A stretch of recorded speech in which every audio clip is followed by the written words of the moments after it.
Σας καλωσορίζουμε στην Αιγίδα, στο βιβλιοπωλείο που αποτελεί μία όαση πνευματική για τον Πειραιά. Αυτό για όσους δεν μας γνωρίζετε. Καλωσορίσατε λοιπόν. Σήμερα λοιπόν έχουμε την τιμή και τη χαρά να φιλοξενούμε την κυρία Εκατερίνη Σιδέρη. Είναι η συγγραφέας αυτού του καταπληκτικού βιβλίου «Ύμνος στην Πατρίδα», μία εμψύχωση για όλους μας σε πάρα πολύ δύσκολους καιρούς, η οποία θα κάνει αναφορά στο έργο της και ταυτόχρονα θα μας μιλήσουν ο κύριος Σπυρίδων Σούλης, δικηγόρος, ο κύριος Ιωάννης Κατσιέρης, επίσης δικηγόρος, και ο κύριος Θεοφάνης Μαλκίδης, δόκτωρ κοινωνικών επιστημών. Καλησπέρα και από εμάς. Λέγομαι Σπύρος Σούλης, όπως ακούσατε. Να ευχαριστήσω με τη σειρά μου αυτόν τον φιλόξενο χώρο της Αιγίδος, το υπερόουν της Αιγίδος, για όσους μπορούν να εκτελέσουν το συνειρμό περί υπερώου, και να σας γνωστοποιήσω ότι την διοργάνωση της απόψινής βραδιάς την εκτελεί η Αιγίδα μαζί με την Αΐρους. Τι είναι η Αΐρους? Πριν σας το αναλύσω τι είναι η Αΐρους με 2-3 κουβέντες, θα μου επιτρέψετε να δανειστώ ένα μικρό απόσπασμα του καθηγητή του Χρήστου Γιανναρά, το οποίο θα το γνωρίζετε όλοι, το οποίο το αναφέρει σε μία επιφυλίδα του που αφορούσε την γεωπολιτική. Και λέει ο κύριος Γιανναράς: όπως και στον μεταρωμαϊκό βαρβαρικό μεσαίωνα του πρωτόγονου ατομοκεντρισμού, κυρίως θρησκευτικού, που σκόπευε στην ατομική σωτηρία, έτσι και σήμερα η ανθρωπιά του ανθρώπου, και θα μου επιτρέψετε να προσθέσω κι εγώ και η πνευματική του φύση, θα σωθεί κρυμμένη σε περιθωριακούς πυρήνες κοινωνίας σχέσεων, θυσιαστικής αυταπάρνησης, έρωτα που κατορθώνει την ελευθερία από το εγώ, πυρήνες ταλαντούχων της κοινωνούμενης τέχνης και της μεθεκτής τίμιας γλώσσας. Με αφορμή αυτή την περικοπή, τονίζω ότι ένας τέτοιος πυρήνας κοινωνίας σχέσεων πολιτισμού και μεθεκτής τίμιας γλώσσας σκοπεύει να καταστεί και αΐρους, μετέχοντας ενεργά σε αυτό που οι ιδρυτές της, γιατί είναι ένα μη κερδοσκοπικό σωματείο που έχει αναλάβει και την έκδοση του βιβλίου της κυρίας Σιδέρη, φιλοδοξούν να συμμετάσχουν ενεργά στη διαρκή ανάσταση του γένους. Θέλω να ευχαριστήσω όσους βρίσκονται πλησίον μας για να βοηθήσουν σε αυτήν την παρουσίαση του βιβλίου. Δυστυχώς, επειδή αντίπαλος του πολιτισμού και των δράσεων είναι και η γρίπη, απουσιάζει από κοντά μας ο κ. Βαλάσκιας, Αλέξανδρος, ο οποίος είχε όλη τη διάθεση και την καλοσύνη να μετέλθει, να μεταβεί από τη Λάρισα, αλλά δυστυχώς προσέκρουσε πάνω στη γρίπη και θα μπορέσει να παρευρεθεί, αλλά είχε την ευγενή καλοσύνη να μας στείλει τις απόψεις του, τον παλμό της καρδιάς του, όπως τον κατέγραψε, με αφορμή την μελέτη του βιβλίου «Ύμνος στην Πατρίδα», και θα το αναγνώσει μετά το σημείωμά του αυτό ο κ. Κατσιέρης. Ο κ. Βαλάσκιας, να ξέρετε ότι υπηρέτησε την πολεμική αεροπορία επί 30 χρόνια συναπτά ως μηχανικός αεροσκαφών και προστατεύτηκε, και πάρα πολλές μητέρες νιώθουν ευτυχείς γιατί από τα χέρια του πολλοί Ελληνόπαιδες πέταξαν ασφαλώς και προσγειώθηκαν ασφαλώς. Και έχει προσφέρει τα μέγιστα στην πατρίδα και συνεχίζει και προσφέρει στον πολιτισμό από διάφορους χώρους. Και είχε διατελέσει και μέλος και του Συνδέσμου Ελληνοσοβιετικής Φιλίας. Εκτός από τον κύριο Βαλάσκια έχουμε τον κύριο Κατσιέρη Ιωάννη, ο οποίος είναι διακεκριμένος δικηγόρος, αλλά όχι τηλεοπτικός δικηγόρος, του οποίου η οικογένεια έχει προσφέρει τα μέγιστα στην Ελλάδα.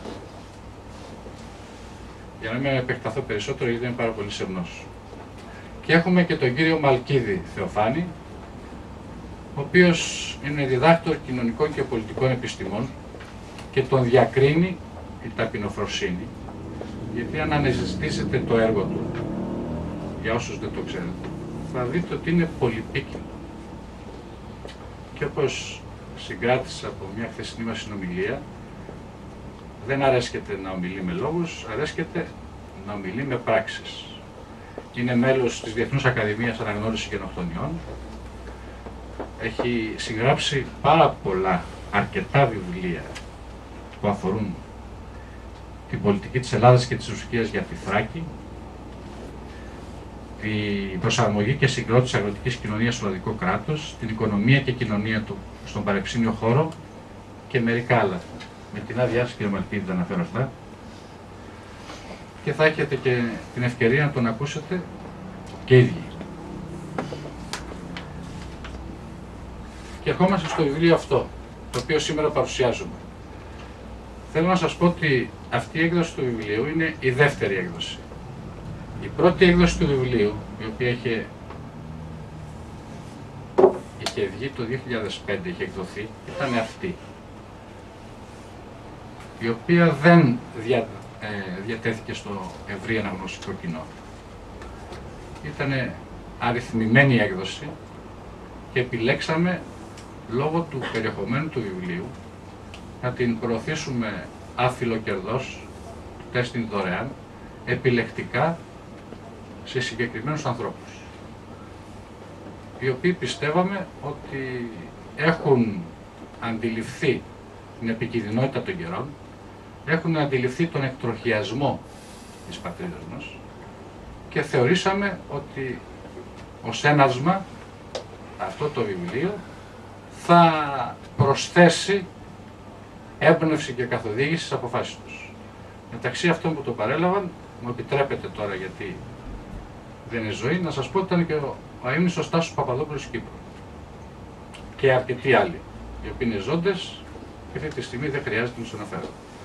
Μετά από παρενέσεις αρκετών φίλων και όχι μόνο, αποφασίσαμε να προβούμε σε μια δεύτερη έκδοση, η οποία είναι αυτή την οποία σήμερα παρουσιάζουμε. Και ο στόχος είναι για τις εκδόσεις αυτής να γίνει στο ευρύ αναγνωστικό κοινό γνωστό το βιβλίο και οι ιδέες του και να κοινωνήσει το ευρύ αναγνωστικό κοινό τις ιδέες του βιβλίου. Επειδή έχω γράψει μερικά πράγματα, για να μην είναι ο λόγος μου πρόχειρος, πριν αναφερθώ στο περιεχόμενο του βιβλίου, θα μου επιτρέψετε να δώσω λίγη τροφή για σκέψη που δεν είναι άσχετη με το περιεχόμενο. Και θα δείτε ότι αυτά που θα παρουσιάσω σύντομα, ελπίζω να μην σας κουράσω, συνδέονται με το περιεχόμενο όπως ακροθυγώς θα το θίξω. Θα σας πω για ποιο λόγο ακροθυγώς και όπως θα αναπτύξουν ενδεχομένως οι υπόλοιποι συνομιλητές. Θέλω να σας αναφέρω λοιπόν ότι εν μέσω παγκόσμιου οικονομικού πολέμου, τον οποίο δεν αντιληφθήκαμε εγκαίρως, δεχθήκαμε επίθεση, βρεθήκαμε άνευ στοιχειώδους αμυντικής προπαρασκευής και ερωτώ, ιτηθήκαμε? Η απάντηση αυτή αφορά τον καθένα από εμάς. Σε ό,τι με αφορά, και μπορώ να μιλήσω μόνο για το άτομό μου, ητάται αυτός που αποδέχεται την ήττα. Αυτός ο οποίος την παραδέχεται ως μια πραγματικότητα. Εάν δεν την αποδεχθείς και δεν την παραδεχθείς, δεν υφίσταται ήττα. Δεν υφίσταται ούτε σαν έννοια, όσο μάλλον σαν αποτέλεσμα. Να θυμάστε όμως ότι οι ελεύθεροι στο πνεύμα και στην ψυχή δεν ηττώνται ποτέ. Οι εγχώριοι εντολοδόχοι μας και διαχειριστές που διαχειρίζονται αυτή τη στιγμή την κατά αυτούς ήττα έχουν παραλάβει την παθητικότητα των Ελλήνων πολιτών και πάντων ημών ως συνέργεια. Και ζούμε το εξής αποτέλεσμα. Στη ελληνική κοινωνία να βιώνει ένα φόβο, άλλος φοβάται μη χάσει τα γρόσα, τα οποία πάντοτε είχαν μια αγάπη οι Έλληνες στα γρόσια, άλλος φοβάται αυτά που έχασε, άλλος κάθεται τηλεθεατής, παθητικός στα συμβαίνοντα και ανησυχεί μήπως χάσει, ας πούμε, και την υποθηκευμένη φωλιά του. Και η ελληνική κοινωνία αυτή τη στιγμή ζει ένα κατατεμαχισμό. Υπάρχουν δυνάμεις υγιείς, οι οποίες αγωνιούν, οι οποίες έχουν ιδέες, έχουν όραμα, κάνουν το έργο τους όσο μπορούν με τις δυνάμεις τους, αλλά δεν υπάρχει αυτή η κοινωνία των σχέσεων, δεν υπάρχει αυτή η συγκρότηση, γιατί προφανώς δεν είμαστε ακόμη έτοιμοι. Μέχρι να ετοιμαστούμε, βέβαια, να ξέρετε ότι οι καταστάσεις θα δυσκολέψουν κι άλλο.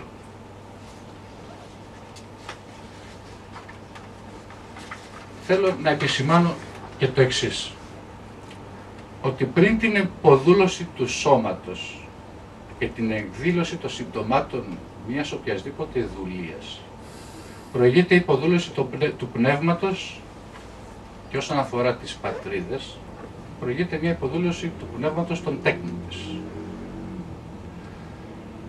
Το βιβλίο αυτό παρουσιάζει την πατρίδα, όχι σε αφηρημένη έννοια.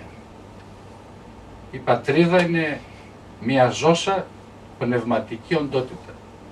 Έχει μια υπόσταση, η οποία διατρέχει τους αιώνες. Η πατρίδα είναι η ιστορία, είναι οι άνθρωποι, είναι τα δημιουργήματα, είναι όχι μόνο η γη, ο αέρας της γεωγραφικής Ελλάδος, οι θάλασσες, τα νερά, τα βουνά, οι πέτρες που είναι ποτισμένες με ιστορία, είναι ο πολιτισμός ο οποίος διαχύθηκε, είναι η συνείδηση που δημιουργήθηκε, και διεμοιράστη σε αυτό που ονομάζεται δυτικός πολιτισμός. Επομένως, με επίγνωση εμείς που είμαστε εδώ, οι υπόλοιποι Έλληνες που δεν είναι εδώ, άλλοι που αγωνιούν, άλλοι που αδιαφορούν και δεν έχουν αυτή την επίγνωση, η πραγματικότητα είναι ότι όλοι μας είμαστε φορείς της πατρίδος. Και κάθε ένας από μας παρουσιάζει την πατρίδα στο μέγεθος που την έχει συλλάβει, στο εύρος που την χωρά. Η υπόσταση της Ελλάδος, αγαπημένοι και αγαπητοί αδελφοί και συνέλληνες, και όχι μόνο, η υπόσταση της Ελλάδος είναι τεράστια. Καλύτερα από εμάς εδώ τους εγχώριους, ας πούμε, πολίτες, το έχουν αντιληφθεί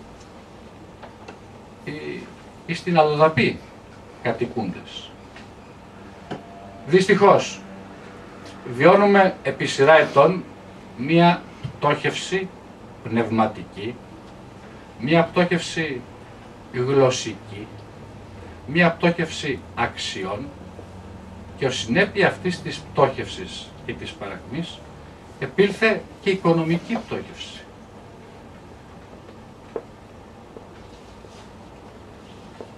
Δεν είναι το αποτέλεσμα που μας παρουσιάζουν οι αιτία ως κυρίαρχο αποτέλεσμα οικονομική κρίση. Η κρίση έχει προηγηθεί σε πολλαπλά επίπεδα. Το κέριο και το σημαίνον γεγονός είναι το οποίο διέφυγε από πάρα πολλούς Έλληνες, ήταν αυτό που ανακοίνωσε από το ακριτικό Καστελόριζο ο πρώην κύριος Πρωθυπουργός, ότι δυστυχώς θα απολέσουμε μερική κυριαρχία. Αυτό το γεγονός, τη σοβαρότητά του, δεν ξέρω πόσοι την αντελήφθησαν. Αισθάνομαι ότι πέρασα σε δεύτερη μοίρα, γιατί κυριάρχησε το οικονομικό πρόβλημα.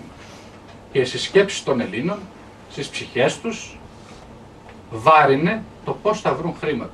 Πώς θα προστατεύσουν τα χρήματά τους, πώς άλλοι θα τα βγάλουν τα χρήματά τους, πώς, εν πάση περιπτώσει, από το πρωί μέχρι το βράδυ οι Έλληνες σκέφτονται πώς θα βρουν χρήματα, είτε να πληρώσουν είτε να καταναλώσουν. Και δυστυχώς παρόλο αυτό το σοκ που υποτίθεται υπέστη η ελληνική κοινωνία, ο καταναλωτισμός, ο αδιφάγος, δεν έχει σταματήσει. Επομένως, δυστυχώς για μας, έχουμε δρόμο πολύ. Και συνεχίζω. Αποτελεί παράδοξο γεγονός ότι το πλέον χριστιανικό έθνος στον κόσμο να έχει ασπαστεί την απιστία και παραδοθεί ανεφόρον στην εξουσία των τοκοχρεωλησίων. Μη λησμονείτε, εδώ ο συνειρμός έρχεται ελεύθερο, ότι πριν την άλωση της πόλης από τους Οθωμανούς είχε προηγηθεί η άλωση από τους συμμάχους χριστιανούς σταυροφόρους που κατά λάθος λοξοδρόμησαν πηγαίνοντας στους Άγιους Τόπους και βρέθηκαν στην πόλη. Οπότε κάποιες αναλογίες ή κάποιοι κίνδυνοι υπάρχουν. Βέβαια, πριν από αυτό το γεγονός είχε προηγηθεί η μετάλλαξη της Ρωμαϊκής Αυτοκρατορίας στην υπερχιλιόχρονη Βυζαντινή με κυρίαρχο πολιτισμό τον ελληνοχριστιανικό. Και εδώ ενδεχομένως να είναι και η πρόκληση όσον αφορά την συμμετοχή μας στην Ευρωπαϊκή Ένωση. Και ονόνοητο κατ' εμέ και κατά πολλούς άλλους υπερόπλο πραγματικό, το οποίο δεν φθήρεται, είναι ο πολιτισμός που πάντοτε κυοφορεί, γεννά, αγκαλιάζει, μεγαλύνει τα πάντα. Και εγώ εύχομαι να τα μεγαλύνει εν πνεύματι Αγίου και πυρή. Πρέπει να γνωρίζουμε ότι η ελευθερία δεν αγοράζεται με δανεικά. Ποτέ η ελευθερία δεν ήταν δανεική. Κτάται διακόπων, βασάνων και θυσίας. Ενίοτε, κατά χάριν ελέους, δωρείται, αλλά πάντοτε ως επιβράβευση θυσιαστικής επιλογής. Αν ανατρέξει κάποιος στην ιστορία της Ελλάδος, τα παραδείγματα είναι πάρα πολλά, τα οποία αποδεικνύουν του λόγου το αληθές. Επομένως, μην περιμένετε ότι η επαπειλούμενη και σταδιακά στηρικνούμενη ελευθερία μας θα χαριστεί. Δεν υπάρχει περίπτωση, σας διαβεβαιώ, εάν οι Έλληνες δεν αφυπνιστούν, δεν εμβαθύνουν μέσα στη ζώσα ψυχή της πατρίδος και δεν ανατρέξουν στα παραδείγματα, στα κείμενα και δεν ζωντανέψουν έκαστος την πατρίδα στην ψυχή του και δεν την κοινωνεί στον περίγυρό του με πράξεις, δεν πρόκειται την ελευθερία την οποία ποθούμε να την αποκτήσουμε. Το ποθούμενο πάντοτε ήταν ελευθερία. Καλείται η Ελλάδα αυτή τη στιγμή να πει πολλαπλά όχι. Όχι στην Κύπρο, όχι στο Αιγαίο, όχι στη Θράκη, όχι στο Μακεδονικό. Ενδεχομένως να προκληθούμε ανάλογα τη συγκυρία να πούμε και ένα όχι, ας πούμε, στο λεγόμενο τσαμικό τεχνικό ζήτημα, ενδεχομένως, αλλά όλα αυτά τα όχι συμπυκνώνται σε ένα όχι. Είμαστε στην εποχή που επαναχαράσσονται τα σύνορα. Το βλέπουμε αυτό. Λοιπόν, υπό το βάρος λοιπόν των ιστορικών αυτών γεγονότων, ο καθένας από εμάς καλείται να λάβει τις ευθύνες του και να αναλάβει αυτενεργώς το χρέος του της πατρίδος, ως γιος και θυγατέρα και ζωντανός φορέας πατρίδος. Ερχόμαστε στο βιβλίο. Δεν είναι ένα σύνηθες βιβλίο, αγαπητοί φίλοι. Δεν είναι για καταναλωτική τέψη. Είναι ένα απαιτητικό βιβλίο και απευθύνεται στο νου και στην καρδιά αθλητών του πνεύματος. Όσες φορές, όσοι από εσάς έχουν την ευγενή καλοσύνη να το παραλάβουν και ενσκύψουν στο περιεχόμενό του, σας διαβεβαιώ ότι κάθε φορά οι έννοιες του θα διευρύνονται και θα ανακαλύπτετε ότι τη διεύρυνση της έννοιας εντός σας τη συνοδεύει κι άλλη διεύρυνση. Γιατί θα ενούτε η έννοια του βιβλίου με την ενικούσα ουσία και υπόσταση της πατρίδος που ο καθένας φέρει. Είναι τόσο συμπυκνωμένες οι ιδέες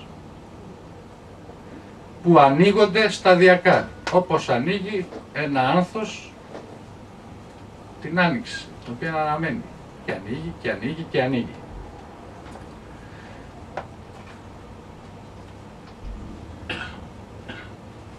Εμφανίζεται στο βιβλίο ότι ένας διάλογος, ο οποίος είναι μεταξύ της συγγραφέως των εισαγωγικών και της ψυχής της Ελλάδος. Ένας διάλογος ο οποίος είναι συνεχής και ασταμάτητος και εμφανίζεται και παρουσιάζεται η πατρίδα ως ελεήμονα αρχή, η οποία παρότι έχει εισπράξει κατά διαστήματα από τους φορείς, δηλαδή εμάς, τους προγόνους, τους προηγούμενους ή τους επόμενους, δεν καταδίκασε, αλλά πάντοτε συνέχισε να προσφέρει την ανάσα της, τους καρπούς της και τη ζωή της.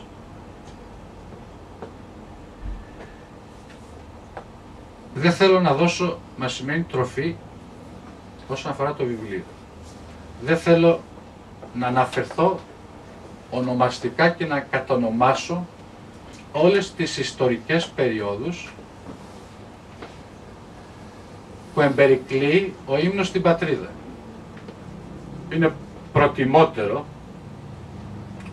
οποιοσδήποτε το παραλάβει μόνος του να διαγνώσει, που είναι η πρώτη προσέγγιση, η πιο εύκολη, όλες τις ιστορικές περιόδους.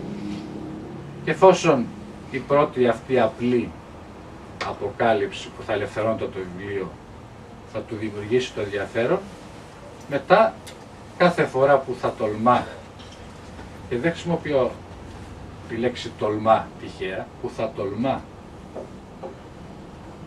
να αποκόπτεται από την περιραίουσα ατμόσφαιρα της κατανάλωσης, από την κυρίαρχη ατμόσφαιρα της τηλεοπτικής δημοκρατίας και εμβαθύνει, είμαι σίγουρος ότι θα συναντά τον εαυτό του στην πατρίδα και την πατρίδα εντός του. Δεν έχω να προσθέσω κάτι άλλο. Ευχαριστώ προς το παρόν. Παραδίδω τη σκητάλη στον κύριο Γιάννη Κατσικέλη, ο οποίος θα σας κοινωνήσει και το μήνυμα του πεισμηλαγού που δυστυχώς λείπει και έχει φεύγει η καλοσύνη του κύριου Βαλάσκα, και έπεται συνέχεια. Καλησπέρα σας και από μένα. Νιώθω λιγάκι να συνθλίβομαι από τους περιβάλλοντος εμέ, το μεν προλαλήσαντα συνάδελφό μου και φίλο μου αγαπητό τον Σπύρο του Σούλη, αλλά και με τον δόκτορα Θεοφάνη Μαλκίδη, του οποίου μέσα σε 2-3 τελευταίες μέρες προσπάθησα να προσεγγίσω τη δράση του και κυρίως την πνευματικότητά του και το ενδιαφέρον του που δείχνει έμπρακτα για την πατρίδα μας. Επειδή έχω και μια ιδιαίτερη αδυναμία στην καταγωγή του και στην προέλευση της παλαιάς κρατεάς Ελλάδος, που δυστυχώς δεν την έχουμε πια, τουλάχιστον κόρπορε, ελπίζω τουλάχιστον να μην συρρυκλωθούμε άλλο, και η προσέλευσή σας, αγαπητοί μου φίλοι, αυτή απόψε είναι τέτοια που μου δίνει να πιστεύω ότι υπάρχουν τα εχέγγυα τουλάχιστον να μην συρρυκλωθούμε άλλο, γιατί έχουμε μια ομοψυχία, την οποία και η αγάπη μας σε αυτό το βιβλίο, που δεν ξέρω αν είναι θεόπνευστο ή όχι, εμένα πάντως με συνεκίνησε σφόδρα από την πρώτη έκδοση, και είναι λίγες φορές, γιατί δεν έχω τέτοια πνευματικότητα, σας το ομολογώ, που μπορώ να πω ότι συγκινήθηκα και συγκλονίστηκα ψυχικά περισσότερο παρά πνευματικά. Πνευματικά είχα τη διάθεση να του βρω ψεγάδια, γιατί είναι στον χαρακτήρα μου να προσπαθώ να βρω ψεγάδια λεκτικά, σολικισμούς. Δεν μπόρεσα να βρω, γιατί παρασύρθηκα από την ποιότητα, το μεστό περιεχόμενο των λέξεων, οι οποίες αναρρυπούσε η ψυχή μου κάθε φορά που διάβαζα μια λέξη την οποία δεν την είχα συνειδητοποιήσει ότι μπορούσε να περικλεί τέτοια νοήματα. Δεν είναι βιβλίο που μπορεί να το διεξέλθεις επιπολέως ή προστέρψει. Δεν θα το πάρεις δηλαδή το βιβλίο αυτό στην παραλία ποτέ, και ούτε να το συστήσετε σε κάποιο φίλο σας, γιατί θα γίνετε ίσως κι εσείς λίγο ηλαροί. Είναι ένα βιβλίο που όποτε το ανοίξετε, σε οποιαδήποτε σελίδα, τουλάχιστον αυτό σας λέω ότι κάνω εγώ, ανοίγω σε μία σελίδα και παίρνω μόνο μια παράγραφο. Και αυτή μπορεί να την πραγματεύεται στο μυαλό μου και να προσπαθώ να μπω, να δω τι ακριβώς, πώς της ήρθε της αγαπητής μας φίλης της Κάτιας της Σιδέρη, της Εκατερίνης της Σιδέρη, να γράψει έτσι και να χρησιμοποιήσει τη συγκεκριμένη λέξη, γιατί λέξη προς λέξη μπορούμε και μετά όταν τα μπορέσουμε να τα βάλουμε σε μια τάξη, να δούμε τις σκέψεις της και τι ακριβώς ήθελε να κοινωνήσει η ίδια.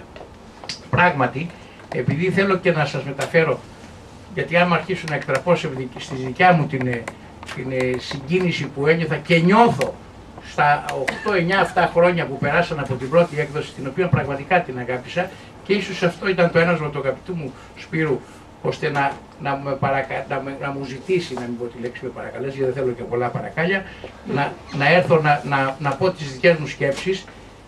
Σας λέω ότι συγκλονίστηκα κυριολεκτικά. Επιτρέψτε μου να σας διαβάσω, γιατί το θεωρώ ότι ξεφεύγω λιγάκι με αυτό, το χαιρετισμό που έστειλε ο φίλος μας, πραγματικά φίλος μας και ένας αγνός Έλληνας πατριώτης, αδελφός, απόστρατος αξιωματικός της αεροπορίας, ένας από αυτούς, από αυτή την τάξη που χυμάζεται τώρα, αλλά έχει δείξει ότι στέκεται όρθια, και στέκεται όρθια αυτή και μας δίνει και εμάς τις ελπίδες ότι δεν έχουν μείνει όλοι οι δραχμοβίωτοι, οι οποίοι είναι αργυρώνητοι με την έννοια ότι εάν δεν σε πληρώσω νοκιουρνοπέι, αν δεν σε πληρώσω δεν χορεύει, το νηστικό αρκούδι δεν χορεύει. Η αξιωματική είναι μια τάξη που μας έχει δείξει ότι μπορούμε να στηριζόμαστε απάνω τους ακόμα. Δεν ξέρω κατά πόσον θα μπορέσουμε στο μέλλον.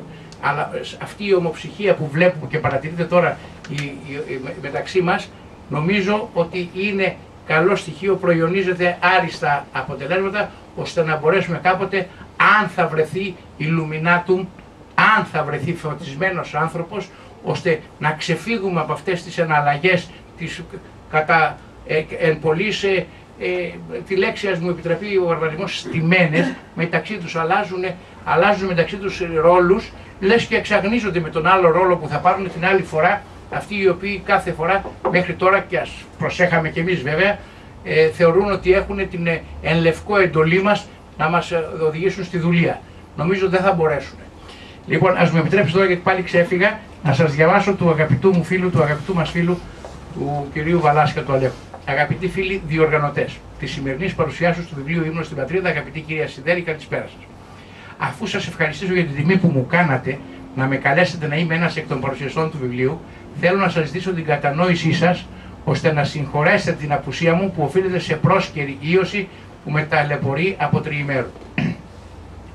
Χαιρετίζοντας από βάθος ψυχής την όμορφη και επιτυχημένη αυτή εκδήλωση, επιτρέψτε μου να σας μεταφέρω περιληπτικά πια μερικές από τις σκέψεις και τις απόψεις μου σχετικά με όσα εγώ αισθάνθηκα διαβάζοντας το εξαίρετο ομολογουμένο πόνημα της κυρίας Σιδέρη.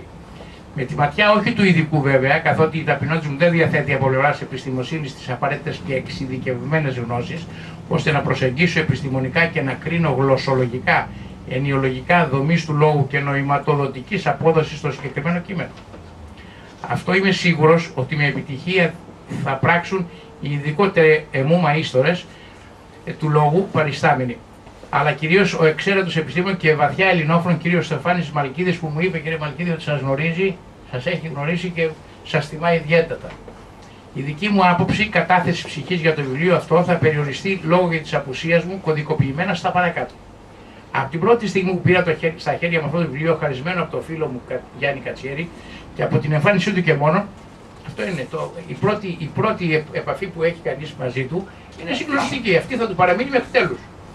Με το εξαίρετο περίτεχνο κάλυμα εξώφυλλό του, τον τύπο της γραμματοσυράς του, το μέγεθος των γραμμάτων και την πολυτονική γραφή του, αισθάνθηκα ότι κρατώ στα χέρια μου ένα αντίτυπο ιερού συγγράμματος.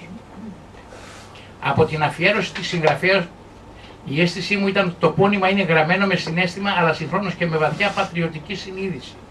Γιατί τι άλλο μπορεί να μαρτυράει η αφιέρωση ενός τέτοιου πονήματος στον αδελφό αλλά και στους απανταχού της γης Έλληνες? Συνεχίζοντας το διάβασμα μελέτη του βιβλίου, διαπίστωσα ότι πρόκειται για ένα βιβλίο πραγματικό ύμνο στην πατρίδα, μια συμπυκνωμένη μέσα στις λίγες σελίδες του την μακραίωνη μεγάλη ιστορία αυτής της πατρίδος, δοσμένη ποιητικά ως μία οδή, αλλά συγχρόνως και ως ελεγεία. Μέσα από τις λέξεις και τους στίχους διέκρινα ότι οι έννοιες και τα νοήματα που αυτά σηματοδοτούσαν στηρίζονταν στο δίπολο ελληνισμός-χριστιανισμός. Δύο έννοιες ταυτόσιμες και απαραίτητες για την ταυτοποίηση του DNA του Έλληνα. Διάβασα λοιπόν τον ύμνο στην πατρίδα πολλές φορές από τότε που το πήρα στα χέρια μου. Το διάβασαν και τα παιδιά μου και οι φίλοι μου. Ένιωσα και νιώθω κάθε φορά που το διαβάζω πνευματική και ψυχική ανάταση και περηφάνεια. Και κάθε φορά διαπιστώνω ότι μέσα από αυτό το ποίημα δίνεται με αριστοτεχνικό τρόπο η πνευματική οντότητα και το κάλος αυτής της πατρίδος που λες ότι ο Μέγας Δημιουργός την έπλασε για να κατοικηθεί από σοφούς και αγίους. Αυτή είναι η πατρίδα μας. Πατρίδα σοφών και αγίων. Πατρίδα πολεμιστών και υπερασπιστών των ιερών και οσίων της. Πατρίδα ηρώων και μαρτύρων. Και αυτή την πατρίδα υμνεί ποιητικά η συγγραφέας. Βλέπω ότι δεν λέει ποιήτρια και πολύ σωστά και όλοι μας και εγώ πολλές φορές το θεωρώ συγγραφέα. Δεν είναι η ποίηση που σε συνεπέρνει και που σε καθυλώνει. Και εδώ ανακύπτει το μέγα, αυτό το δικό μου έτσι, μια παράγραφο. Και εδώ ανακύπτει το μέγα ερώτημα, είναι σήμερα η πατρίδα μας η ίδια αυτή που υμνεί με το ποίημά της συγγραφέας? Σίγουρα η απάντηση ποικίλει και οι λόγοι είναι γνωστοί. Από την αλλίωση της σύνθεσης της κοινωνίας μας μέχρι την αλλίωση της γλώσσας μας, αλλά κυρίως από την απεμπόληση των ιδεωδών μας. Δεν θέλω να πω τη λέξη απεμπόληση, εγώ λέω την απομάκρυση, πρόσκαιρη ελπίζω, διότι οι ταγοί μας έχουν φροντίσει να μας επιτρέπουν, για να μην πω ότι μας οθούν στην απομάκρυση, για να γίνει απεμπόληση. Πολύ φοβάμαι φίλες και φίλοι ότι βρισκόμεθα στο μέσο μιας εθνοφιλετικής αλλίωσης, μιας νέας μορφής γενοκτονίας. Και είναι ώρα να αντιδράσουμε πρώτα ο καθένας μόνος του, κάνοντας τη βασανιστική μας ενδοσκόπηση και φτιάχνοντας τις ψυχές μας και το πνεύμα μας φλογερές δάδες πατριωτισμού και εθνικής αυτογνωσίας. Να μεταλαμπαδεύσουμε το ελληνικό φως, όπως αυτό εκπέμπεται μέσα από το βιβλίο που σήμερα παρουσιάζεται εδώ, πρώτα στα παιδιά μας, αλλά και σε όλους όσους αισθάνονται ότι όλα έχουν χαθεί, εάν θέλουμε να έχουμε συνέχεια ως έθνος και ως φυλή. Αφού σας ευχαριστήσω και πάλι, θέλω να ευχηθώ καλοτάξιδο το ύμνο στην πατρίδα και με τη νέα του έκδοση και να σας προτρέψω να κλείσετε τη σημερινή σας εκδήλωση ψάλλοντας το υπερμάχο και τον εθνικό ύμνο. Έρωστε, Αλέξανδρος Βαλάσκας. Λοιπόν, όταν αυτό το παιδί, αυτός ο επισμηναγός, ένας απλός αξιωματικός, Έλληνας αξιωματικός, γράφει τόσα πράγματα, σημαίνει ότι έχει συγκλονιστεί η ψυχή του και το πνεύμα του. Και τα γράφει αυτά και αυτός, γιατί είναι από αυτούς που ανησυχούν ιδιαίτερα και δυστυχώς φαίνονται πολύ λιγότεροι από όσους πράγματι ανησυχούμε. Φάζω και εγώ τον εαυτό μας, μου επιτρέψετε.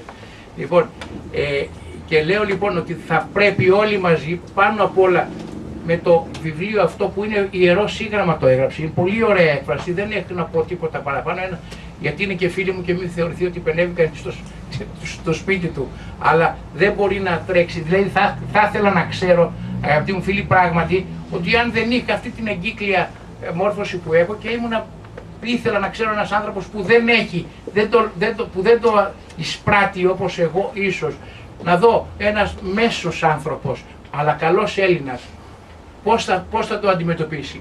Γιατί σίγουρα θα το κατανοήσει. Θα μπορέσει όμως να του γίνει αυτό η βάση πνευματική, η ψυχική, ώστε να μπορέσει να μπορέσουμε να γίνουμε ένα ξεκίνημα. Και δεν λέω τη λέξη ποτάμι, γιατί και το ποτάμι, αυτό που θα τους πάρει και θα τους σηκώσει, γιατί το ποτάμι αυτό, ακούστε απάντηση που έδωσε. Λέει, σας ενοχλούν, λέει, οι μετανάστες, δεν ξέρω αν είπε τη λέξη λαθρομετανάστες, και λέει, λέει, δεν έχω τίποτα μαζί, αλλά δεν χωράμε κι όλοι. Δηλαδή, τι θα πει δεν χωράμε κι όλοι, κύριε? Τι θα πει, είναι πατρίδα μας. Εντάξει, κανείς δεν είναι ανθρωπιστικά, οι Έλληνες πάντοτε ήταν ανθρωπιστές. Οι Έλληνες ποτέ δεν ήταν ούτε ρατσιστές ούτε τίποτα. Αλλά όταν έρχεται και έχει βιωτικό πρόβλημα πια ο απλός ο μέσος Έλληνας, τι θέλετε να κάνουμε? Να υποδεχόμαστε στις ακτές με λουλούδια? Και πάλι καλά που όλοι οι κάτοικοι των περιοχών, των εναλίων περιοχών, συγχωρείτε που λέω την έκφραση που είπε ενάλια θυγάτρη σου, με συγκλώνησε αυτή για την Κύπρο, η εναλία θυγάτρη της Ελλάδος. Λοιπόν, έρχονται λοιπόν στα παράλια μας και βγαίνουν, με το καλό τους δέχονται, αλλά τους στείλουν πάλι. Και θεωρώ ότι είναι επίτευγμα αυτό που έγινε τελευταία, που έγινε να γίνει η επαναπροώθηση. Αυτοί που κακή τη μοίρα, η ταγή του Δουβλίνο, τότε δεν την είχαν προβλέψει την επαναπροώθηση. Και εδώ, ας μου επιτρέψει, την είχαν, αλλά δεν την πέρασαν στα χαρτιά. Και εδώ να μου επιτρέψει, σε ένα μόνο σημείο θα διαφωνήσω αυτό για την ιστορική αλήθεια, όχι ότι πράγματι, που είπες προηγουμένως, Σπύρο, ότι θα χάσουμε κυριαρχία εθνική, το είπε ο Γιώργος Παπανδρέου στο Καστελόριζο, αλλά πρώτη, και να το ξεχάσουμε και δεν... Το είπε η Μπενάκη, η Ψαρούδα Μπενάκη, η οποία είναι του αστικού χώρου, έτσι, δεν ούτε έχει ιδέες. Το είπε πρώτη όταν υπεδέχθη τον πρόεδρο της νεοεκλεγέντα πρόεδρο της Δημοκρατίας και είπε ότι πρέπει να είμαστε έτοιμοι. Ακούστε, κυρία, ο ταγός, κυρίες και κύριοι, ο ταγός του ελληνικού βουλευτικού σώματος, η πρόεδρος της και στην τρίτη πολιτική θεσμική προσωπικότητα, να λέει ότι να προετοιμαζόμαστε να έχουμε απώλεια της εθνικής κυριαρχίας. Ξέρετε λοιπόν ότι περιλαμβάνεται στο Σύνταγμα της Ελλάδος, στο άρθρο 28 παράγραφος 3, διάταξη που λέει ότι μπορεί η Βουλή των Ελλήνων με σχετική πλειοψηφία, προσέξτε, με 151 δηλαδή, την οποία αυτή τη μαγειρεύουν, άλλοτε λένε έτσι, άλλοτε λένε αλλιώς, με 151 να δίνει εθνική και να παραχωρεί εθνική κυριαρχία. Ούτε οι 300 μπορούν, ούτε οι 10 εκατομμύρια 11 πόσοι είμαστε Έλληνες μπορούμε. Γιατί το αίμα αυτών και τα κόκαλα αυτών που τόσα χρόνια τα έχουν δώσει για να είμαστε όρθιοι, καταλάβατε που βρισκόμαστε, είναι τρέμουμε. Όχι φοβόμαστε με την έννοια ότι δεν μας σκιάζει η φοβέρα, αλλά τι γίνεται, πού πάμε, πόσο ναρκοθετημένοι είμαστε και πόσα λεφτά χρειάζεται για αυτή τη μη κυβερνητική οργάνωση, για τις αποναρκοθετήσεις αυτές που έχουμε κάθε μέρα. Δεν μπορώ να συνεχίσω άλλο, γιατί αυτά που έχω να πω θα τα πει ο δόκτωρ πολύ καλύτερα από μένα. Σας ευχαριστώ πολύ που με ακούσατε.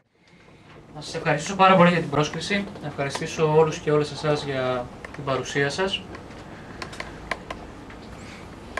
Είπαμε πολλά και είπατε πολλά. Ομολογώ ότι με έχετε καλύψει, δηλαδή θα πω δύο σκέψεις μόνο και περισσότερο θα συζητήσουμε εδώ πέρα μέσα ακούγοντας τη συγγραφέα. 45 χρόνια πριν, επειδή ακούστηκε πάρα πολύ ποιητικός λόγος, ποιητές κλπ. 45 χρόνια πριν περίπου, ένας από τους μεγαλύτερους Έλληνες ποιητές, πρόσφυγας, συμπατριώτης μου, ο Γιώργος Σεφεριάδης, είχε στείλει ένα μήνυμα κρυφό, το οποίο ακούστηκε στο BBC. Ήταν μια αντίστοιχη δύσκολη περίοδο για την πατρίδα μας και το λαό μας, όπου εκεί ο Σεφέρης μεταξύ των άλλων έλεγε τα εξής. Έλεγε για τον γκρεμό που πάει η πατρίδα μας, αντιστοίχως θα συμφωνήσουν οι περισσότεροι, φαντάζομαι, διερμηνεύοντας τα συναισθήματα όλων, ότι πράγματι είμαστε στον γκρεμό, πέφτουμε, έχουμε τσακιστεί, ο καθένας επιλέγει το στάδιο που βρισκόμαστε στον γκρεμό.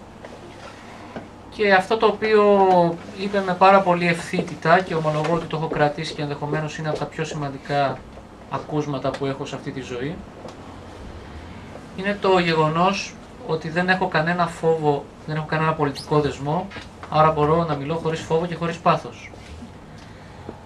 Φανταστείτε πόσοι άνθρωποι, εκατομμύρια Έλληνες στο εξωτερικό και εδώ, αν δεν είχαν κανένα πολιτικό δεσμό, με πόσο μεγάλο θάρρος, χωρίς φόβο δηλαδή και χωρίς πάθος θα μιλούσαμε. Όπως ξέρετε όμως αυτή η χώρα τα τελευταία 50-60 χρόνια, για να μην πάω πιο πίσω, χαρακτηρίστηκε από τα μπλε, τα πράσινα και τα κόκκινα καφενεία, χαρακτηρίστηκε από ανθρώπους που είχαν πολιτικούς δεσμούς, αυτοχαρακτηριζόταν και αυτοπροσδιοριζόταν ως δεξιός αριστερός, αυτοπροσδιοριζόταν ως ακραίος, ως κεντρός, ως δημοκράτης, ως βασιλικός, ως χουντικός ή οτιδήποτε άλλο, αλλά δεν αυτοπροσδιοριζόταν ως Έλληνας ή ως Ελληνίδα. Επίσης ο Σεφέρης στα πεζά του γράφει κάπου ότι, αυτό το γράφει μετά τον εμφύλιο πόλεμο, ότι αυτό που παρατηρώ σήμερα, αυτό που ζω σήμερα, είναι ένας εφιάλτης. Το μεταφέρω, αυτό που ζω σήμερα πραγματικά, έχοντας πάρα πολύ μεγάλη ευθύνη αυτοί που κατέστρεψαν τη ζωή μου και τη ζωή μας και τη ζωή δεν ξέρω πόσων γενναιών, νιώθω ότι είναι εφιάλτης. Επεκτείνοντας τη σκέψη, λέει ο Σεφέρης, αυτό που ζω πέρα από ότι είναι εφιάλτης, αυτοί που είναι εκεί ψηλά δεν αντιπροσωπεύουν την Ελλάδα. Είναι ελεηνοί, έχουν μεγάλη μορία και βλέποντάς τους σου έρχεται να ξεράσεις.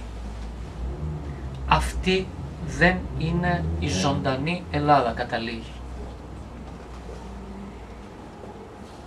Εδώ θα μπορούσαμε να βάλουμε μια τελεία και θα λέγαμε ότι η μαγιά, αυτό που λέει ο Μακρυγιάννης, είναι πράγματι η ζωντανή Ελλάδα. Το λέει και διαφορετικά κάπου το άνθος, έτσι περιγράφει. Φανταστείτε ότι σε αυτήν εδώ τη χώρα που περιγράφει η Εκατερίνη, πατρίδα, ξέρετε ο Σολτζενίτσιν που είναι από τους πιο σημαντικούς ανθρώπους που έχει βγάλει η ρωσική λογοτεχνία και ενδεχομένως και παγκόσμια λογοτεχνία, γράφει στο Αρχιπέλαγος Γκουλάνγκ που γράφει για τους δικούς μου ανθρώπους που πήγανε, αφού πήγανε μια εξορία από τον Γκεμάλ και τους Νεότουρκους. Οι πρόσφυγες, οι δικοί μου οι άνθρωποι, είχαν γνωρίσει την Τρόικα 100 χρόνια πριν τη γνωρίσουν οι υπόλοιποι Ελλαδίτες και Έλληνες. Εμείς είχαμε Τρόικα, μία με τους Νεότουρκους, τον Τζεμάλ, τον Ενβέρ και τον Ταλάτ Πασά. Είχαμε δεύτερη Τρόικα με τον Γκεμάλ, τον Ντοπάλ και τον Οσμάν. Και έχουμε τώρα και τη καινούργια Τρόικα, εσωτερικού και εξωτερικού. Έχει επίσης ενδιαφέρον ο Σολτζενίτσιν γράφοντας το Αρχιπέλαγος Γκουλάν που γράφει για τους Έλληνες που αφού σώθηκαν από τη γενοκτονία του Κεμάλ, αφού σώθηκαν από τη γενοκτονία τη δεύτερη, αφού σώθηκαν την τρίτη γενοκτονία, τους βρίσκει στο Γκουλάνγκ, όπου εκεί τους περιγράφει μαζί με άλλες εθνότητες το τι περνάει ο ίδιος γιατί έχουν περάσει αυτοί. Εκεί γράφει κάπου ότι κάποια στιγμή μας επέτρεψαν να αναφερόμαστε στον όρο πατρίδα. Το τελευταίο διάστημα, όσο θυμάμαι, τουλάχιστον τον εαυτό μου από το δημοτικό ή και πιο αργότερα, τώρα το βλέπω ως παράνοια πλέον, η λέξη πατρίδα είχε εξαφανιστεί από το λεξιλόγιό μας. Ένα πλούσιο λεξιλόγιο το οποίο μιλούσε για σοβινισμό, για εθνικισμό, για ρατσισμό, για διακρίσεις. Προσέξτε τώρα γιατί ύβρι μιλάμε, έτσι, και χρησιμοποιεί έναν όρο το οποίο τον ξέρετε πάρα πολύ καλά, ότι ήταν από τις πιο σοβαρότερες αμαρτίες.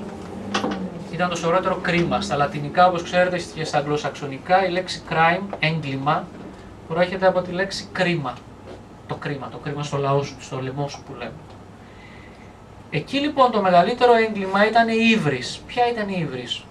Ότι βάλανε αυτό το λαό να ντρέπεται, που ήταν Μικρασιάτης, που ήταν Θρακιώτης, που ήταν Πόντιος. Για παράδειγμα τους Πόντιους τους ξέρανε 1000 χρόνια με τα ανέκδοτα, έτσι. Εκεί κατήντησαν αυτό το περήφανο λαό. Τους Μικρασιάτες τους κατηγόρησαν ότι βάλανε φωτιά στη Σμύρνη. Πέστε μου έναν άνθρωπο που βάζει φωτιά στο σπίτι του. Έναν. Πέστε μου έναν άνθρωπο ο οποίος ήρθε εδώ, στην Κοκκινιά, στην Νίκαια και είχε το κλειδί μαζί του, από το σπίτι του. Γιατί αυτοί οι άνθρωποι πήραν τα κλειδιά από το σπίτι του. Πέστε έναν άνθρωπο δικό μου, πρόγονό μου, παππού μου, πατέρα μου, ο οποίος θυσίασε την περιουσία του και τη ζωή του εκεί, γιατί έφυγε το 23 και θυσιάστηκε ως άλλη φυγένεια για να σωθεί η υπόλοιπη Ελλάδα. Αυτός ο λαός λοιπόν, ο οποίος έφτασε αργότερα, δεκάδες χρόνια πριν, να απολογείται γιατί έπρεπε να μιλάει για τη Σμύρνη, που ακόμα και σήμερα συγκρατεί το δικό της όνομα, Ισμύρ, που οι Τούρκοι τη λένε Γκιαούρ Ισμύρ, άπιστη Σμύρνη, Σμύρνη των απίστων δηλαδή. Αυτή λοιπόν η Σμύρνη, αυτή η Τραπεζούντα, αυτή η Αδριανούπολη ήταν απαγορευμένη καρπή. Η Κατερίνη Σιδέρη μας βάζει σε ένα ζήτημα το οποίο πραγματικά πρέπει εδώ και τώρα, χρησιμοποιώ τον όρο που το χρησιμοποίησαν πάρα πολύ παλαιότερα και όπως ξέρετε οι όροι στην Ελλάδα και οι λέξεις και τα σύμβολα είναι ή για να καταναλώνονται ή για να αποδομούνται ή και τα δύο. Έτσι λοιπόν χρησιμοποιώντας μεγάλες λέξεις αυτοί οι κατά τα άλλα συμπαθείς άνθρωποι, ανθρωπίνος το λέω, χρησιμοποιώντας το εδώ και τώρα, αλλαγή, αλλάζουμε, εξυγχρονισμός κλπ. Καταραίοντας ή ουσιαστικά αποδομώντας αυτές τις λέξεις, φτάσαμε στο σημείο σήμερα, εγώ πραγματικά ερχόμενος εδώ πέρα σε αυτόν τον ιστορικό χώρο που λέγεται Πειραιάς, γιατί είναι ιστορικός χώρος, πατάμε σε ιστορικά χώματα. Πρέπει να απομονώσετε το τσιμέντο που βρίσκεται ανάμεσά μας και να δείτε ότι σε αυτό το χώρο κινείται όλη η ελληνική ιστορία, η πατρίδα μας, η συνέχεια μας. Η παράνοια που ζούμε σε αυτή τη χώρα το τελευταίο διάστημα έγκυται σε δύο σημεία για μένα. Το πρώτο είναι ότι συζητάμε στα ελληνικά ακόμα και νιώθω ότι κάνουμε κρυφό σχολείο την ώρα που κατακλυζόμαστε ημερησίως από 10 ώρες τηλεοπτικό πρόγραμμα στην τουρκική. Τόσα τουρκικά σύριαλ, ξέρω τα τουρκικά, δεν έχει ούτε η τουρκική τηλεόραση. Και δεύτερον, συνδέεται με το γεγονός ότι η έννοια της πίστης μας έχει εξαφανιστεί. Ακούω πάρα πολλούς με μεγάλο ενδιαφέρον, θα το έλεγα, ενδεχομένως πάρα πολλοί Έλληνες έχουν γίνει διαστροφικοί ακούγοντάς τους όλους αυτούς. Πρέπει να είσαι διαστροφικός για να τα ακούς όλα αυτά, αν δεν θες να παρακολουθείς κωμωδία. Σε αυτή την κωμωδία όμως, η οποία καταλήγει σε τραγωδία, συμμετέχεις δυστυχώς και εσύ. Σε αυτή τη διαστροφή συμμετέχεις και εσύ. Σε αυτό το βιασμό, παραφύση και καταφύση συμμετέχεις και εσύ. Παρακολουθώντας λοιπόν όλα αυτά, φτάσαμε στο σημείο να λέμε πρέπει να κάνουμε το σταυρό μας όταν περνάμε έξω από την εκκλησία. Πρέπει να κάνουμε το σταυρό μας όταν είμαστε έξω και θέλουμε να φάμε.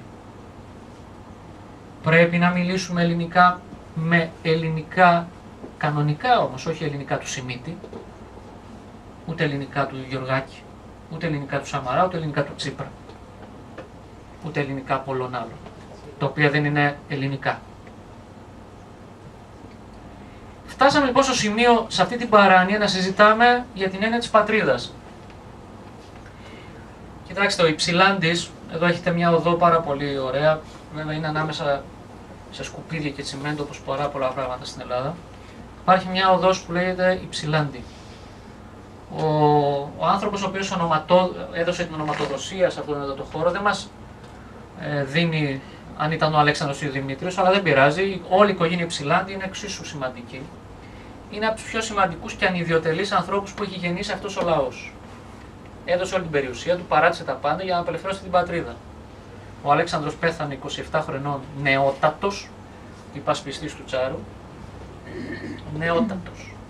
Παράτησε τα πάντα για να έρθει εδώ πέρα να απελευθερώσει ποιους? Τους κατσαπλιάδες. Οι οποίοι μόλις τον είδανε ότι ήταν ο πρίγκιπας, ας πούμε, νόμιζε να τους απελευθερώσει ο ίδιος χωρίς να κάνουν τίποτα αυτοί και περιμένανε ανταμοιβή. Ο Δημήτριος Υψηλάνδης, όταν ήρθε στο ναύπλιο, τους είπε πρέπει να αγωνιστείτε για την πατρίδα. Δώστε μου όλα τα κτήματα που έχετε πάρει. Και φύγαν όλοι για να τα υπερασπιστούν. Ευτυχώς που τον κράτησε ο Μακρυγέννης. Ο Δημήτριος Υψηλάνδης λοιπόν λέει στην Εθνοσυνέλευση, το είπε πολύ εύστοχα και ο Σπύρος και ο προλαλής σας, ότι οι Έλληνες, δεν το είπαν έτσι ακριβώς, αλλά αυτό εννοήσαν. Οι Έλληνες έχουμε πληρώσει πολύ ακριβά την ελευθερία μας για να την παραδώσουμε τόσο φθηνά στον πρώτο τυχόντα. Έχετε αισθανθεί, ξέρετε μήπως, γιατί αυτό που κάνει η Εκατερίνη είναι μια συνέχεια του λαού μας, που κάποιοι όπως ξέρετε και εδώ εκλέγονται και σε αυτή την περιφέρεια, μας λένε ότι δεν έχουμε συνέχεια ως λαός και ως έθνος και πριν 200 χρόνια επέλεξαν οι αρβανιτόφωνοι, βλαχόφωνοι, τουρκόφωνοι και άλλοι Έλληνες, επέλεξαν, προσέξτε, έκαναν επιλογή να ονομαστούν Έλληνες. Γιατί λέει, αν επιλέγαμε να ήμασταν Έλληνες, θα κινούσαμε το ενδιαφέρον του φιλελληνικού κύκλου στην Ευρώπη, θα ήμασταν πολύ πιο έτοιμοι να μας στηρίξουν οι υπόλοιποι λαοί στην Επανάσταση. Άρα λοιπόν ήταν μια επιλογή. Πώς επιλέγουμε να αγοράζουμε το τάδε κινητό, το τάδε τάμπλετ, το τάδε υπολογιστή? Κάποιοι επέλεξαν να είναι Έλληνες. Αυτή είναι η ουσία και πιο μπροστά, όπως ξέρετε, δεν υπήρχε εθνική συνείδηση, μας λένε. Δηλαδή αυτό που κάνει ο Βατάτζης το 1204 όταν καταρρέει η αυτοκρατορία, που πουλάει το άτον στέμμα για να το δώσει στη Γερμανίδα σύζυγό του προκειμένου να την παντρευτεί. Ο Βατάτζης ήταν ελεήμων, Άγιος, αυτοκράτορας και δείχνει τον δρόμο προς οι άρχοντές μας μπορούν να γίνουν Άγιοι. Και πώς οι Άγιοι μπορούν να γίνουν άρχοντες. Ο Βατάτζης ήταν ένας άνθρωπος ο οποίος έγινε Άγιος γιατί έσωσε την ψυχή του με 2-3 κινήσεις. Ήταν ένας άρχοντας που δούλευε, που εργαζότανε.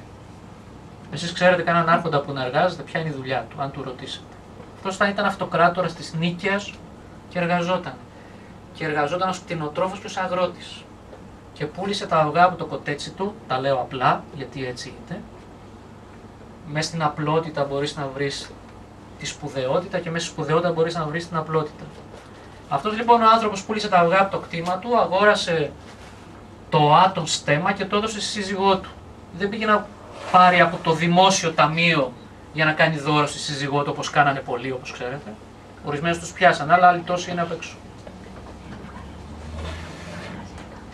Έχει ενδιαφέρον ότι φτάσαμε σε ένα σημείο σήμερα όπου αυτό που περιγράφεται στο βιβλίο η συνέχεια να συζητιέται με ένα χυδαίο τρόπο και μάλιστα στο σχολικό περιβάλλον.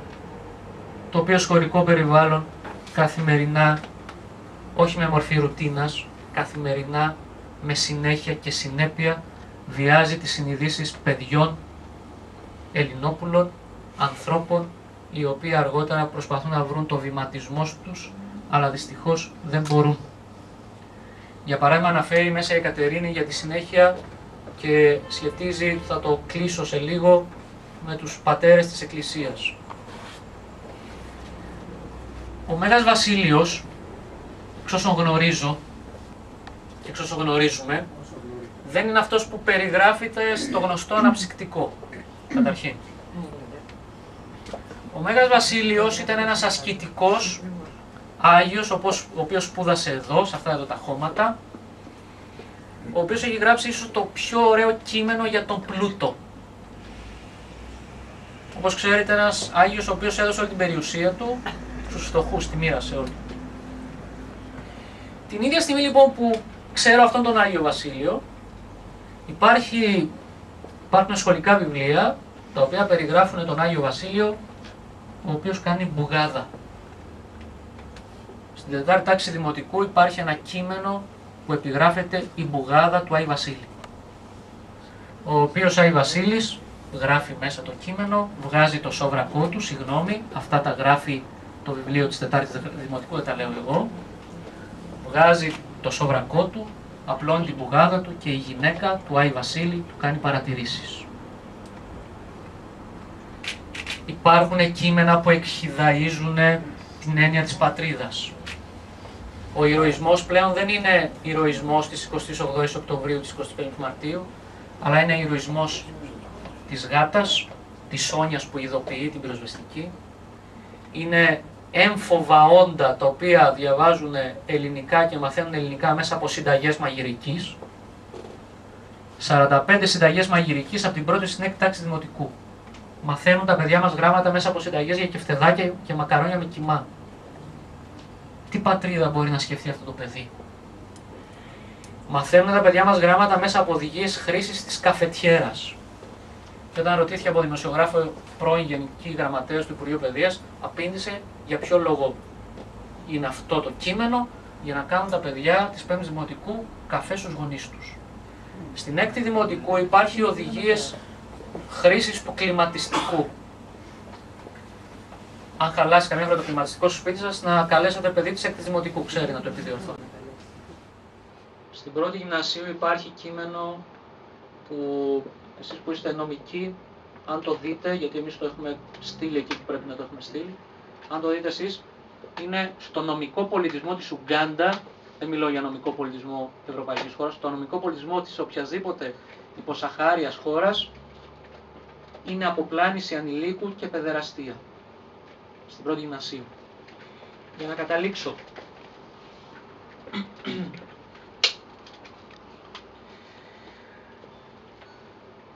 Μέσα από το βιβλίο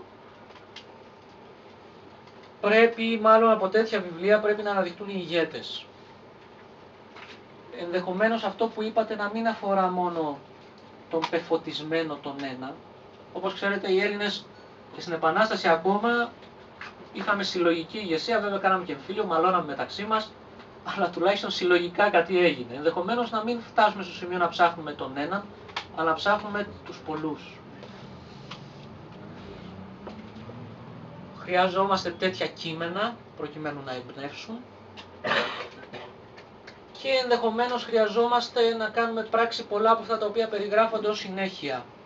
Από τον Εύξηνο μέχρι τη Βόρεια Ήπειρο, από την Κύπρο μέχρι τη Θράκη, από τη Μακεδονία μέχρι την κάτω Ιταλία, από τη συνέχεια του ελληνισμού, τον Κωνσταντίνο Παλαιολόγο, τον Βατάτζη, τον Γρηγόρη, τον Αυξεντίου, τον Ευαγόρα Παλικαρίδη, τον Χρυσόστομο Σμύρνης,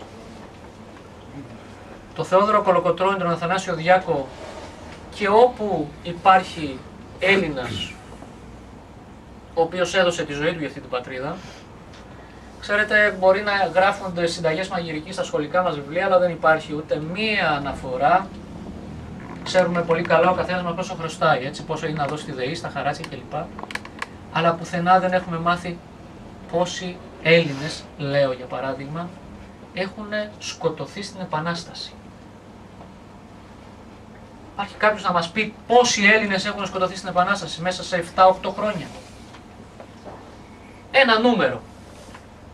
200.000, ορίστε, 500.000, ορίστε. Από το 1821 λοιπόν μέχρι την τελευταία μάχη που την άρχισε ο Υψηλάντης την πρώτη, μέχρι την τελευταία που την έκλεισε ο αδελφός του, έχουμε 1 εκατομμύριο θύματα. 1 εκατομμύριο άνθρωποι. Μόνο στοιχείο έχουμε 100.000 ανθρώπους. Πού είναι αυτοί οι άνθρωποι? Πού είναι οι ψυχές τους? Σε αυτούς δεν πρέπει να αναφερόμαστε? Σας ευχαριστούμε πάρα πολύ. Ο Ιωάννης Χρυσόστομος, ο οποίος σπούδασε σε αυτόν εδώ το χώρο, σε αυτό εδώ το χώμα, λέει ότι πέφτεις, αλλά πρέπει να ξανασηκωθείς. Εμείς λοιπόν είμαστε πεσμένοι, αλλά έχουμε την υποχρέωση να ξανασηκωθούμε. Λοιπόν, σας ευχαριστώ πολύ. Πριν δώσω το λόγο στην Κατερίνη τη Σιδέρη, άμα θέλει να πει 2 κουβέντες, απλώς θέλω να επισημάνω κάτι. Να μην ντρέπεστε, να μην αισθάνετε συστατή, υποστολή, να ψέλνετε το εθνικό ύμνο. Λοιπόν, και να μην ξεχνάτε ότι ο εθνικός ύμνος είναι ο μοναδικός ύμνος στη γη που είναι ο ύμνος στην ελευθερία.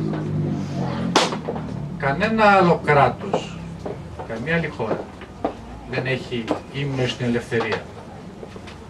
Οπότε δεν χρειάζεται να διαπληκτίζεστε με αυτούς που έχουν παρανοήσει. Απλώς να υπενθυμίζετε το αυτονόητο, ότι είναι ο εθνικός ύμνος της Ελλάδος αφιερωμένος στην ελευθερία. Δηλαδή κάλλιστα κάθε ελεύθερος άνθρωπος που πιστεύει στην ελευθερία, δηλαδή απανταχού της οικουμένης, ανεξαρτήτου εθνότητας και καταβολής, μπορεί να ψάλει τον ύμνο στην ελευθερία. Και πριν δώσω το μικρόφωνο στην κυρία Σιδέρη, θα σας διαβάσω μόνο 4 γραμμές από το βιβλίο για να πάρετε τον κραδασμό του και ίσως μια ιδέα που είναι και επίκαιρη για το θέμα που απασχολεί το πολυφιλετικό, πολυπολιτισμικό κλπ. Μεταναστευτικό και όλα αυτά. Σας διαβάζω λοιπόν. Η πολυανθρωπία εγκατεσπαρμένη συναπαντιέται. Το κράμα των γενεών εθνοποιείται και το πολύτροπο, το πολιτισμικό απορροφάται από το ομόδοξο, ομόγλωσσο και ως ένα ενιαίο γεννά το ομότροπο της πολιτείας, της ζωής. Να ευχαριστήσω θέλω εσάς που ήρθατε απόψε να γνωρίσετε ένα από τα καινούργια που υπάρχουν, τους πολύ αγαπητούς και σεβαστούς, πολύ σεβαστούς για την ποιότητα της καρδιάς τους, για το μεγαλείο του πνεύματος, που προσπαθεί να παρουσιάσει αυτό που εγώ έκανα. Λοιπόν, που είναι πολύ δύσκολο να μιλάω με το μικρόφωνο στο χέρι, δεν ξέρω αν μ' ακούτε. Ναι. Εγώ δεν έχω να σας πω πολλά πράγματα. Σας τα λέω μέσα από το βιβλίο. Αλλά αυτό που προσπαθώ, και θέλω πάρα πολύ, συγγνώμη που σηκώνομαι και όρθια, αλλά για να σας βλέπω κι εγώ καλύτερα, αυτό που προσπαθώ είναι να σας πω ότι η πίστη σας είναι ο πρώτος οδηγός. Να πω ότι δεν υπάρχει Έλληνας που να μην έχει ζωντανή τη Θεία Παρουσία στο είναι του. Δεν υπάρχει Έλληνας που να μην έχει ζωντανή την παρουσία της πατρίδος, η οποία ηγείται και ηγεί. Έχετε δύο υποχρεώσεις. Η πρώτη είναι να υπερασπιστείτε την ίδια την παρουσία της πατρίδος σας μέσα από τη ζώσα δική σας υπόσταση, και ο δεύτερος είναι να διδάξετε αυτό που περιλαμβάνει η πατρίδα σας, αυτό που δίδαξε την ανθρωπότητα μέσα στους αιώνες και αυτό που πρόκειται να διδάξει, για να δώσετε στους ανθρώπους, τι θα πει άνθρωπος, στους συνανθρώπους που δεν είναι Έλληνες. Η σημερινή εποχή και η παγκοσμιοποίηση αρχίζει να αφανίζει χαρακτηριστικά μεμονωμένων κρατών ή φυλών. Υπάρχει θετική και αρνητική παρουσία μέσα σε όλες τις κινήσεις και του εαυτού σας και του συνόλου της παγκοσμιότητας. Έχετε λοιπόν μία υποχρέωση, ένα καθήκον, το οποίο είναι ιερό, η Θεία ύπαρξη στο είναι σας να κινεί αυτά που επιτάσσει, ώστε να διδαχτεί η ανθρωπότητα τη συνέχειά της. Η συνέχεια της γης και της ανθρωπότητας δεν είναι η καταστροφή. Η ενεργοποίηση της ελπίδας, η ενεργοποίηση δια της πίστεως κάνει δημιουργούς, και οι Έλληνες είναι δημιουργοί. Ο καθένας από εσάς θα έχετε δει στην πράξη σας, θα το βλέπετε στην πραγματικότητα της πολύ απλής ζωής σας, ότι μπορείτε να δημιουργήσετε λαμπερά πράγματα, ικανά για να διαφωτίσουν. Εγώ αυτό καλώ για σας. Γι' αυτό και θέλω να διαβάσετε το βιβλίο. Έχει την ιδιαιτερότητα, όταν η πίστη σας αυξάνεται, να μπορεί να διανοίγει στο είναι σας ακόμα μεγαλύτερο χώρο. Την ιδιαιτερότητα την έχει, παρακαλώ, δεν υπερηφανεύομαι, αλλά θέλω να το ακούσετε. Εμπεριέχει Θεία Παρουσία και είναι η μόνη ικανή να αυξάνει αυτό το οποίο παραλαμβάνεται. Είναι η μόνη ικανή που διαχέει αυτό που παραλαμβάνεται. Διαχέεται μέσα από σας, μέσα στις πολύ απλές σας πράξεις, διότι οι πράξεις σας είναι αυτές που θα φέρουν αποτέλεσμα. Εσείς είστε αυτοί οι οποίοι θα αντισταθείτε σε όλους αυτούς που ήρθαν στη χώρα μας ως κατακτητές. Για πολλοστή φορά ήρθαν να κατακτήσουν αυτή τη χώρα. Λοιπόν, από τους προγόνους μας και από τους σημερινούς, η χώρα μας δεν κατακτάται. Κατακτά δια της αγάπης και διδάσκει. Δεν κάνει τίποτε άλλο. Γιατί δεν έχει ανάγκη υλική. Καμία ανάγκη υλική δεν έχει. Γιατί όλοι οι Έλληνες είναι σε θέση να καταστραφούν, να χάσουν τις περιουσίες τους, αλλά μπορούν να βγάλουν από την ψυχή τους πολύ περισσότερα πράγματα. Αυτά που θα δημιουργήσουν γένα. Είναι η μόνη χώρα στη γη η οποία μπορεί να γεννήσει. Η μόνη χώρα στη γη η οποία μπορεί να καταστήσει άπαντες δημιουργούς. Όσοι βαπτίζονται Έλληνες σημαίνει ότι από όλους εμάς παραλαμβάνουν τα χαρακτηριστικά που είναι ικανοί να δημιουργήσουν. Και αυτοί που ήδη παρουσιάζονται ως δημιουργοί έχουν παραλάβει τη διδαχή από την Ελλάδα. Γι' αυτό τιμήστε τη χώρα σας με το πιο απλό και μικρό κομμάτι του είναι σας, το οποίο θα προσφέρετε μέσα στην ελευθερία του πνεύματός σας, οπουδήποτε και αν στρέφεστε υπέρ αυτής. Ξεχάστε οτιδήποτε σας διαχωρίζει, είτε αυτό είναι κόμμα, είτε είναι πολιτική, είτε είναι εταιρείες, είτε είναι οτιδήποτε, και δείτε το είναι σας βαθιά. Και εκεί θα διακρίνετε την ένωση της ψυχής σας με αυτή την πατρίδα που σας τίμησε και γεννηθήκατε εδώ. Τιμήστε την κι εσείς.